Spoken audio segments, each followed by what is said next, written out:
to our first recording, episode 1.1 of the What's Up podcast. We're really happy to be here. Trying to get into full podcast mode, sound professional, sound pretty cool. How's everyone doing today? I'm pretty good. Yeah. Wonderful. I'm really excited. Cool. So I guess we'll start by introducing who we are and kind of what we're doing here, the purpose of the podcast. So I'm Stephanie Specht, or Miss Specht to the students. I'm a counselor at Newark High School, and I've been here for about 4 years, and I love it. Hi, everyone. Mrs. Crawford, or Krystal Crawford. I am the prevention counselor here at the high school. This is my second year here, and of course I love it. So then we also got our special guests here. So each episode, we're hoping to have a staff member and a student to talk about our topic of choice, which we're going to get into in a second. But we'll start with you, BJ. Hi, BJ, or Billy Joe Ross. Mrs. Ross. I've been teaching at the high school for 15 years now, I think. Long time. Yeah, I'm not sure why Miss Specht had to start that whole how long we've been here, right? My bad. All right, my turn. Sure. Your turn. All right. I'm Owen Ross. I'm a senior. So I've been at Newark for 4 years. I moved here my freshman year. I've been here ever since. Owen, we've been doing this for the same period of time. Yeah. Well, we really appreciate you guys agreeing to come on our show today. We got a pretty, I think, fun but also informative show for everyone today. The topic is on COVID-19 and the effect on teenagers and adolescents in school. I think it's pretty clear that COVID's had a pretty widespread effect on our society at large, and teenagers in school are no exception. So we wanted to explore what that's been like for our students and staff at Newark High School. Yeah. So without further ado, we're actually going to start with a segment every episode to just kind of break the ice. And the one we're doing today is called Would You Rather? These questions tend to really get the ball rolling and get the conversation started. So we thought that'd be fun. So why don't you take it away, Miss Crawford? Yeah, and we're all going to answer. Yep. Here. So, first question, would you rather spend a day without your phone or a day with no people at all? So a day without your phone or a day with no people at all? So if you have an answer, you can jump in. I would rather. Oh, my bad. No, you go can ahead. Owen. All right, you sure? Yep. All right. I would rather not have my phone because I don't know, like I'm better with people in person anyways. So I would rather be in person with people, and I don't know. I can live without my phone. All right, Owen's without the phone. Owen, I would agree with you. I can easily spend a day without my phone. I probably Honestly, could spend a day without people too, but Yeah. I guess I'll pick my phone. I kind of I don't know. I hate my phone. Yeah. It's just so draining. Mm-hmm. I don't know. Yeah, I'm on team no phone. I think we could all use a lot more days without our phone, disconnecting. Yeah. Kind of tethered to our devices these days. So it'll be nice to not be on our phone. I agree 100%. I would definitely go without my phone. I can't handle days without people. It's not okay. All right, we're all on team no phone. All right. Yeah. So would you rather be an only child or have 10 siblings? So those are your two options. Only child or 10 siblings? That's a tough one. Yeah. That's hard, but I think I would say 10 siblings just because I really don't know what I would do without my sisters. So being an only child would be tough. Yeah, I think I'm on the same page. Definitely 10 siblings. Yeah. Yeah. 10 siblings. So we're all just on the same page completely, I Yeah, guess. look at us. Because like All I mean, right. if you have 10 siblings, like you're able to hang out with like a different person every day. Right. That's If you get true. bored with one, you can just go to a different Yeah. one. Yeah. Yeah, and like BJ was saying, you have like built-in best friends. Yeah. Exactly. So that's pretty cool. All right, you ready for the next one? I'm gonna test out this soundboard. Ready? Ready.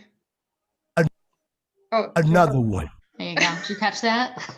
another one. All right. So would you rather go to school? So this, this is interesting to think about. So would you rather go to school 4 days a week for 10 hours or 5 days a week for 8 hours? Mm. So you want to put more hours in and have more days off, or shorter days but have to come the 5 days input?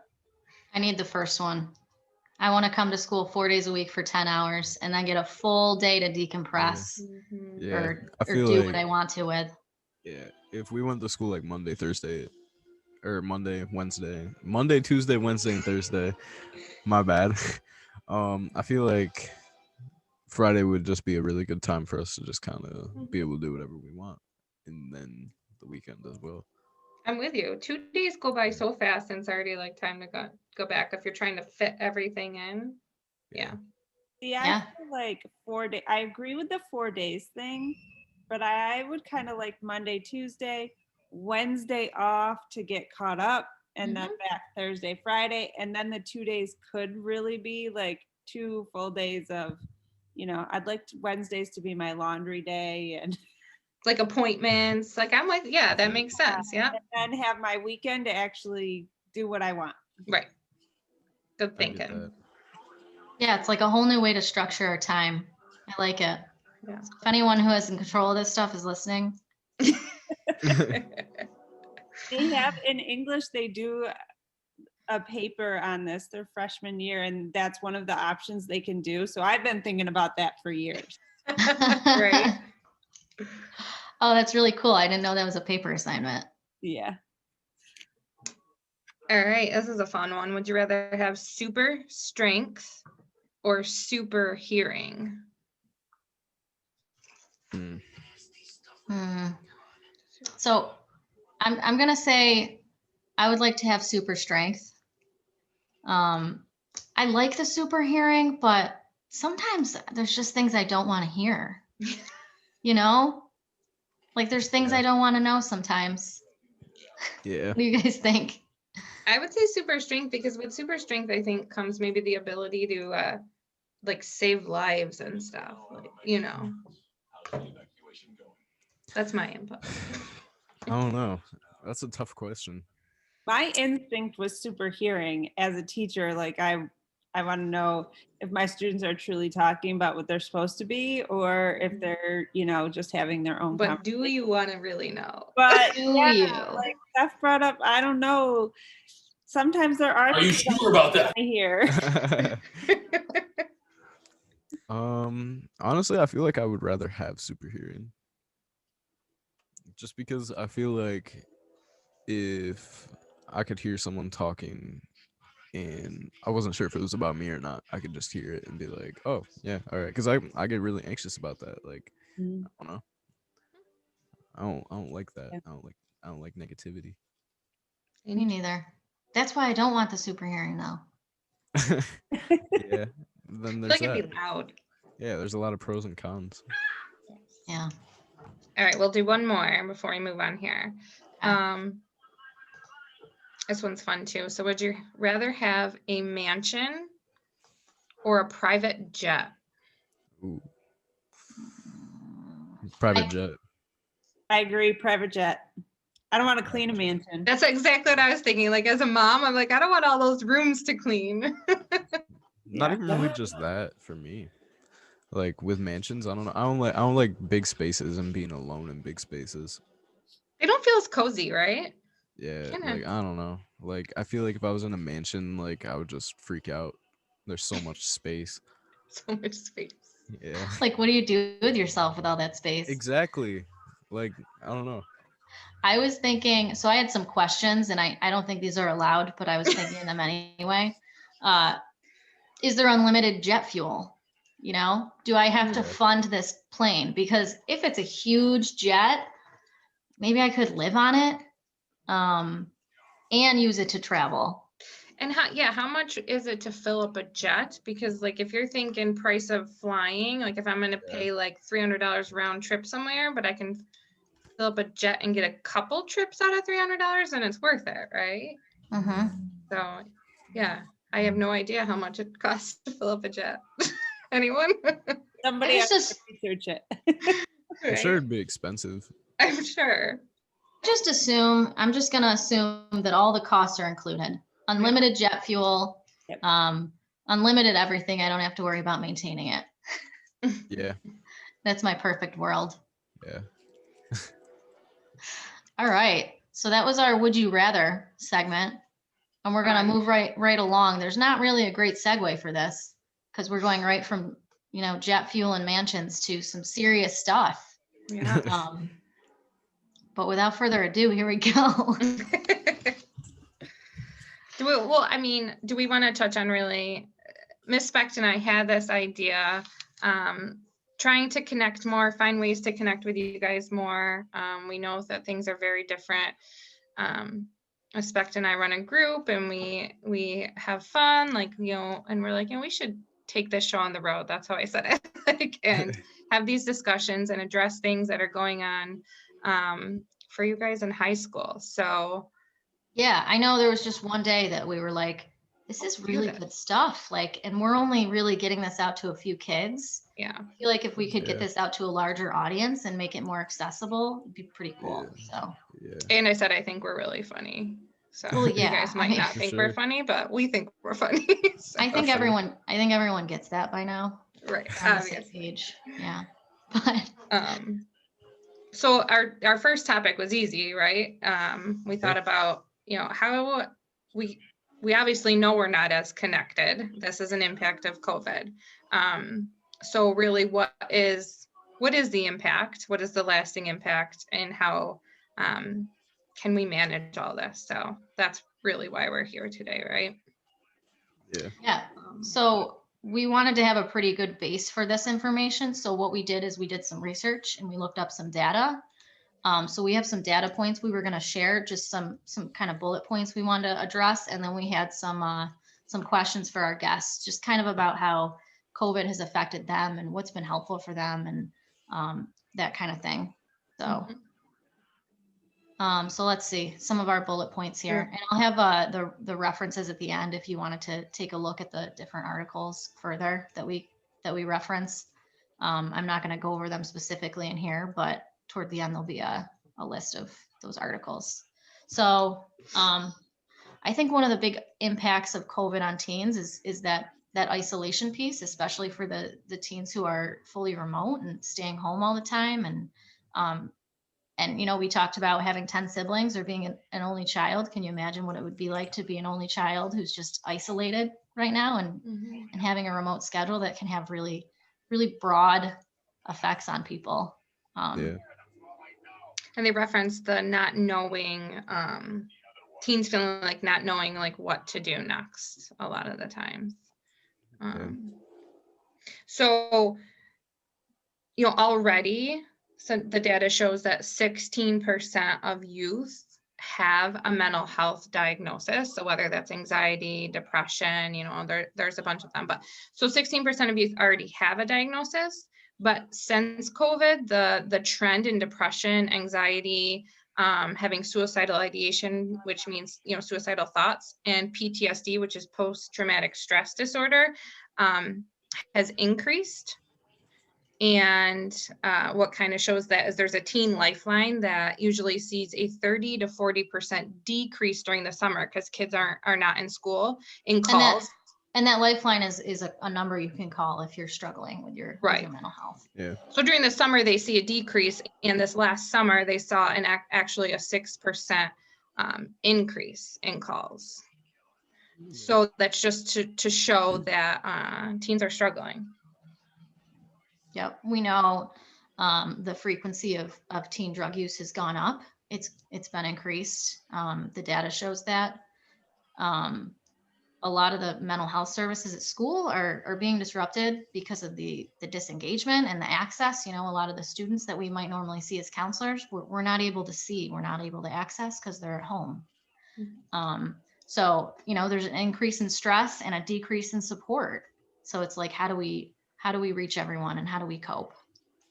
And then you have parents at home who are stressed, right? Things have changed as far as childcare and finances, whatever that is that the adults kind of take on. But then that stress always transfers to who else is in the house, right? So the stress on the parents or caregivers impacts also the youth. And then, Ms. Specht made a good point. And then you're bringing that stress into your safe space. So if your home is kind of your safe space, but that's all you really have and you're isolated there, then all those feelings are kind of happening there, which is in your safe space. Yeah, I know last year when we switched to fully remote for that period of time, it was hard for me because I'd been working really hard to kind of separate work from home, because it can be stressful if you take it home with you. And that barrier just wasn't there anymore. We were home doing work. We combined the two. And the same thing happened for kids who are stressed out about schoolwork, Yeah, I definitely agree with that. I mean, I found myself last spring, working literally from 7 a.m. until I went to bed, answering, emails, trying to get a hold of kids and stuff like that. And I saw, I have a young one, and it had an effect on him. And that's the same for kids all the way up through. When they're depending on you as parents, it's for a long time, because I've got some older ones too. So they depend on you. And when you're not able to have that clean break of work and home, it makes it more difficult. Yeah. There's just so many unprecedented issues that we haven't really dealt with before. So we don't know what to do about them. And, we're talking about mental health, but we haven't even talked about the effect on learning and how hard it is to learn virtually. Yeah. And for some, I might be like, oh, okay, this is fine. But I can't tell you how many times I hear, like, I just want like the paper, I just want this. And that's how I am still. If someone sends me like an article or something to read in an email, I'm going to print it out and read it. Like, I don't want to look at a computer. So yeah, you're right. The learning from home, like, no one should have to learn from home. We want to be taught. I'm hands-on, so I can't imagine, the impact it has on learning. Yeah, learning from home was like a really big struggle for me, because I'm a hands-on person for sure. Like, I need to have that, and I just didn't have that. I had the virtual stuff, and it wasn't helping me. Yeah, I don't think you're alone in that, Owen, for sure. Yeah, it's a struggle. Definitely not. Even like when we have Zoom meetings, when we work from home on Wednesdays and they're just back to back, I am so feeling for all of the students that are in classes all day, just staring at a screen. It's tough. It is. It can be really draining. Yeah. Absolutely. But and then we kind of touch on this, but that loss of interest and joy. So those things, so we're talking about stress and all the stress we have, but then the connection to the things that we could do as our outlet or our joy. So whether that's sports or, going shopping or whatever it is that kind of lets you check out. We don't also we haven't had much access to those things either. So those things that would help us kind of de-stress are not as accessible.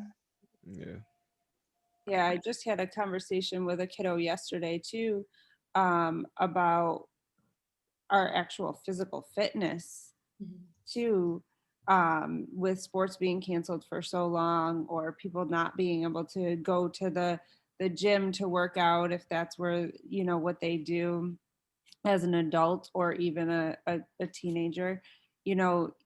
Once you start doing that again, it's a lot harder to get back into it. And routines, and you're more tired, and because you're changing the amount of physical activity you have. And so they were just talking about how, like, with sports starting back up finally, like, it's a different beginning of the season than it has been in the past, because they're feeling more drained and more tired. Yeah. Wouldn't even thought about that. That is a good point. Yeah. Yeah, I think everyone's kind of in that place right now where Yeah. we're all kind of drained and trying to figure things out and Yeah. where do we go from here and finish the year out strong. But I so feel that. So why don't we get right into the questions here? Mhm. You guys have already sort of answered some of these in bits and pieces, but the first one I have for you guys is, how has the pandemic affected you inside and outside of school, and what feelings has it brought up for you? All right. I mean, inside of school, when the pandemic like first started and stuff, it was really negative for me. Like I was having a really hard time doing my work. And whenever my computer has issues with it too, so whenever I would like turn in work, it wouldn't get submitted sometimes, and like it was really difficult, especially because I'm hands-on. I'm a hands-on learner. Like it's hard. And I mean, outside of school though, it impacted me both negatively and positively, because I kind of really just became myself. Like I kind of stopped caring what people thought. Um, you know, Mhm. but at the same time, there was a bunch of like anxiety and stuff from being cooped up in the house all day and just Right. repeating the same thing over and over and over and over. It is draining, and Mhm. you know, I feel like it's impacted everyone, Yeah. you know, kind of in the same way. Yep. Definitely talking about the computer issues. Like, I don't like to always say I'm old. I say it sometimes, but some of the teachers at the school I had as a student, so I try to So not. they're old, but not you. They don't like it when I say I'm old, so I try to not to do that too much. But when all the computer stuff, like that was a lot that I had to learn Right. as a teacher too, to then be able to help my students, because it's not stuff that I'm used to doing, and I am more hands-on. Paper copies, I print out articles that I need to read and stuff. I print them rather than read them on the computer. So there was just a huge learning curve on our end as well, especially for someone my age, and not always just age. It's just never been something that is that important to me to learn Right. to use the computer either, because I am such a people person and I want to have those conversations face to face. I mean, if I need to talk to somebody in the main office or in the counseling office, I'm not going to pick up the phone. I'm going to walk down there Mhm. and see that person, because that's who I am. And I wasn't able to do that, and it made it so much harder to do my job. And Yeah. I am so happy we're at least back in the school and have the kids there, the 2 days a week. But I'm definitely looking forward to when we can, be there full time again with all of our students and move Absolutely. forward. Yeah, when things can go back to normal. We talk about that often. When can you think of things that have been helpful that the school has done since quarantine and lockdown, and Or in general, like any adjustments that have been made, yeah, that or you find? suggestions that you might have that would be helpful. Mhm. So I don't know how the students feel about this, but the Wednesday Learning Center Yeah. with the TAs, I think is pretty helpful. It's helped a, quite a few of my students be able to get caught up, to have that access to an adult that can either help them or help them find the help that they need Mhm. Yeah. on Wednesdays. And then there is, a couple of students that need more support that have now been able to come in 4 days a week. And so I think that's been really helpful. That way I can stop in and see the students I need to see when they're in there. And, that's definitely been helpful, I think. Any input, Owen? There? I'm just trying to think about like what I think stands out. I think that the school, not even like really school related, but when the school was offering to send out meals and stuff, and they were dropping meals off and stuff, I thought that was really, really cool that the school was helping out with that, because you know, a lot of people, they really can't afford it, and a lot of people really do need it, and I think that was a really nice thing. You know, I know quite a few people that, you know, had the lunches and stuff delivered, and I think it was a really good thing. Yeah, we didn't even touch upon that. That's a great thought, Owen. Yeah, I was gonna say thank you for pointing that out. I mean, everyone kind of had to jump into action, and it was really quick that they were just kind of like, hey, you guys, we still have to feed these kids, you know. So, yeah. I was like, damn, my bad, but I was like, wow. You're fine. So what kind of long-term effects do you guys think this experience will have on education or mental health or society in general? That's a pretty big question. It's a big question. Yeah, it's a very big question. I mean, I hope it doesn't take the personal touches and the personal interaction out of it. I worry sometimes that it will. Yeah. Like, will we ever get back there? So, I mean, that's something that I worry about. It having a long-term effect, but I'm hopeful. I think that's valid.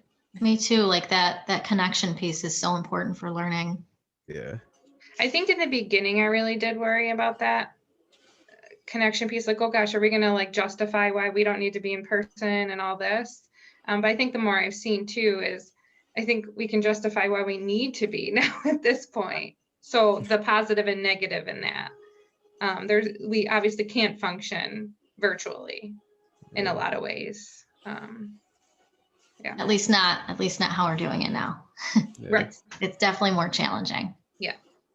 I think from a school aspect, if, you know, we like long term, if we stay virtual for, let's say, the next 10 years, I think that it would impact both teachers and students really negatively. I think it would make, you know, mental health crisis even bigger.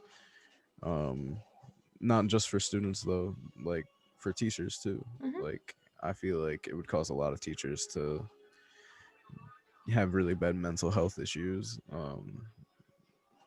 I think society-wise, the long-term effects that we might have, I've seen a lot of people who, you know, used to think that it was a fake disease, and now they're like, nah, like it's 100% real, and they're taking more precautions and even telling people to take more precautions. I think that it's going to open up more doors for people to kind of express how they feel about it with other people and stuff. I don't know how to word it. No, that's understandable. I think we do need to, for me, I think what's most important to remember is we're not going to just come back, right? Let's say we come back to normal, you know, what normal is going to be, how it was before. I think the expectation that means that everything else will go back to normal is not realistic. If we're seeing an increase in mental health, if we're seeing an increase in substance use, those things aren't going to just go away. So I do think there's going to be a lot of work to be done even when we're back to normal. Yep, I think there's going to be a big adjustment period. And I was even just thinking, like, school is kind of a big place where students are able to develop social skills, especially a lot of younger kids aren't necessarily getting those experiences. So I wonder how that will play out. I didn't even think about that.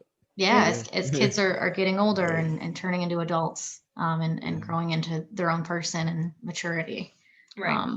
I wonder what that will look like. But so final question, what has been helpful for you guys to get through this time?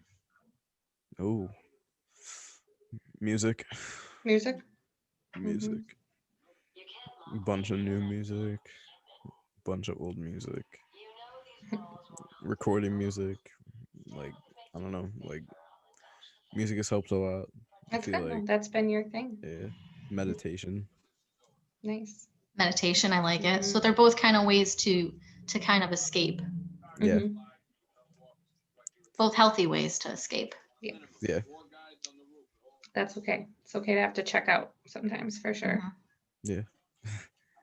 BJ, anything for you? Yeah, I think I mean my family is super close. My parents are my neighbors, so I think that definitely helped. Yeah, that's definitely helped. And my aunt lives right down at the bottom of our hill, so we live all on the same property basically. And so having them here and close has been very helpful. Because I am a people person, and being just by myself would not have been good for me. I need that interaction. I need my 9-year-old would have been here with me, but to not have any adult connection would have been very difficult. And my husband is at work all day, so Yeah. but I think the other thing too is these platforms, of having the video conferences and learning how to use those has been helpful, because I've had lots of meetings this way, but I've also hung out with friends this way, and Yeah. just hung out and chatted. And I'm part of a book club, and we held our book club meetings through Zoom and on Facebook with the video chat. Like, you just figure out ways to kind of connect and be able to have those conversations that before all of this, I barely did FaceTime. Yeah, Yeah. I was just thinking, we keep talking down about Zoom and how draining it is in meetings, but like at the same time, if this had happened 10 years ago and we didn't have Zoom, Yeah. imagine how isolated Ability we to stressful. connect.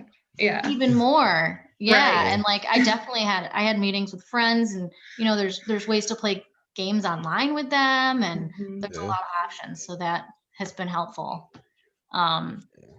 So before we head out here, we did want to give you guys a few tips, and what we were just talking about is a great segue into those tips.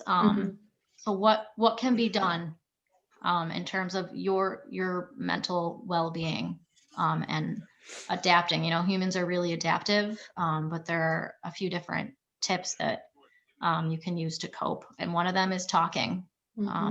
Talking to the people that you care about, connecting with people, making sure you're maintaining those relationships. Acknowledge how you feel. It's okay. We all have a plethora of feelings. So talk and acknowledge that. Yep. And we've been doing that a lot now, like in this podcast, just kind of acknowledging that we're all kind of in this together, and we're all in a weird place. And just being able to talk about those shared feelings with other people can be pretty big. Yeah. The other piece is resilience. Trying to stay as resilient as you can, and thinking about what can you control and what can't you control. There's so much of this that we simply can't control. It's completely out of our hands.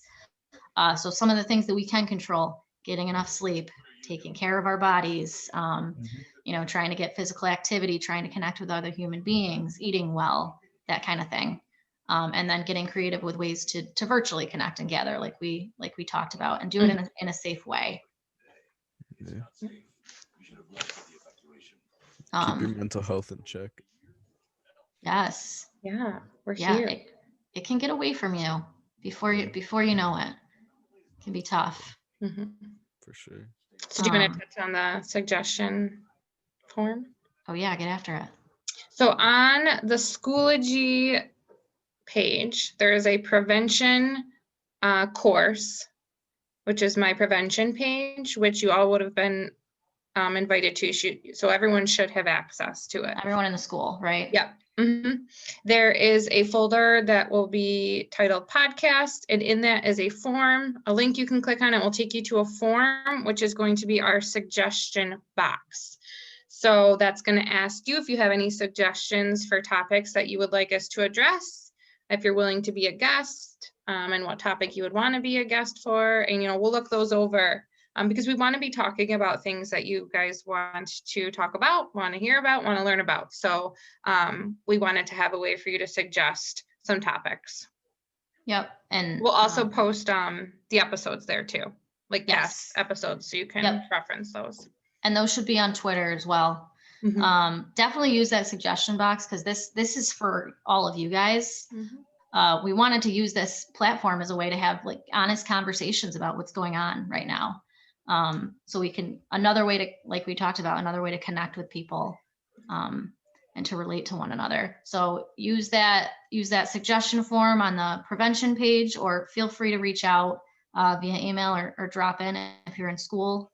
And let us know if you guys are interested in chatting about, or if you want to be a guest on the show. We're hoping to have a staff member and a student on every episode from here on out.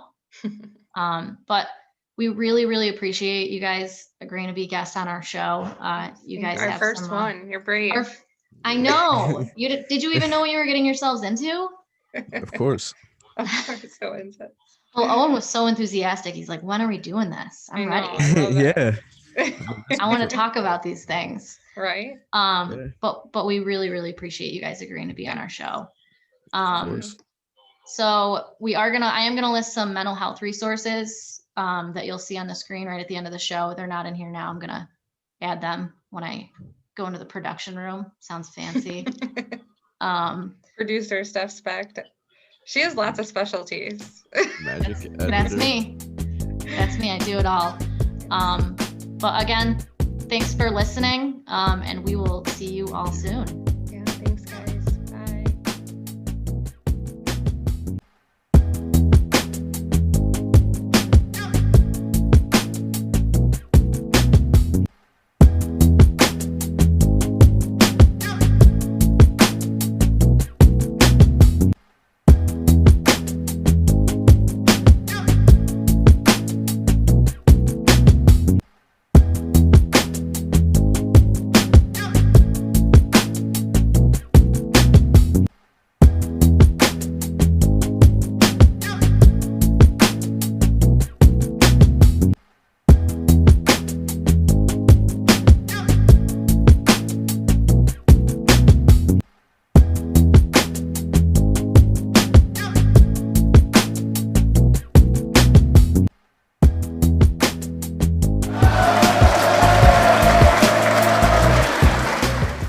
I'm not sure why Miss Specht had to start that whole how long we've been here, right?